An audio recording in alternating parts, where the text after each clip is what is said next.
ہمارے نبی پاک صلی اللہ علیہ وسلم کی وہ پیاری سنتیں جن پر انفارچونیٹلی لوگوں نے عمل کرنا چھوڑ دیا ہے، تو کچھ بتاتے ہیں تاکہ اس پر عمل کرنے کی کوشش کریں۔ پہلی ہے، فرسٹ ہے، جہاں گندگی، ڈرٹ اور تکلیف دہ چیز نہ ہو وہاں ننگے پاؤں بیئر فٹ چلنا۔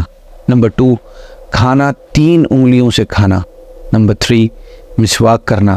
نمبر 4، گھر میں داخل ہونے سے پہلے پرمیشن لینا، اجازت لینا۔ نمبر 5، اذان کا جواب دینا۔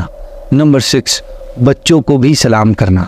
نمبر 7، بلندی پر چڑھتے وقت، یعنی کہیں اونچا چڑھ رہے ہوں تو وہاں چڑھتے وقت اللہ اکبر پڑھنا، پھر کہیں سے نیچے اتر رہے ہوں تو اترتے وقت سبحان اللہ پڑھنا۔ نمبر 9، ہر مسلمان کو سلام کرنا چاہیے، اسے جانتے ہوں یا نہیں۔ نمبر 10، پانی 3 سانس میں پینا۔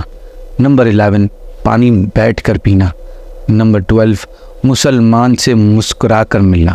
نمبر 13، ہر نماز کے بعد آیت الکرسی پڑھنا۔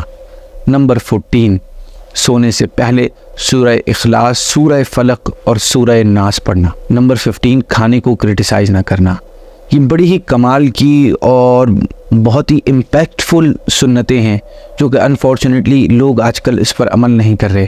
اگر ہم بھی اس پر عمل کرنے کی نیت کریں، ہیں بڑی ہی آسان سی روزمرہ کی ہماری ڈیلی روٹین کی چیزیں ہیں، اور اس سے لوگوں کی زندگیوں پر بڑا اچھا فرق اور اچھا امپیکٹ آ سکتا ہے۔ تو دیکھیں، نبی پاک صلی اللہ تعالیٰ علیہ وسلم کی سنت پر عمل کریں گے، وہ بھی وہ سنت جو لوگ اتنا اس پر عمل نہیں کر رہے، تو اس کا ایک الگ امپیکٹ ہوگا، ثواب الگ ملے گا، اور نبی پاک صلی اللہ تعالیٰ علیہ وسلم کی جب ذات کریمہ خوش ہوں گی تو جنت میں جانے کا سبب بنے گا۔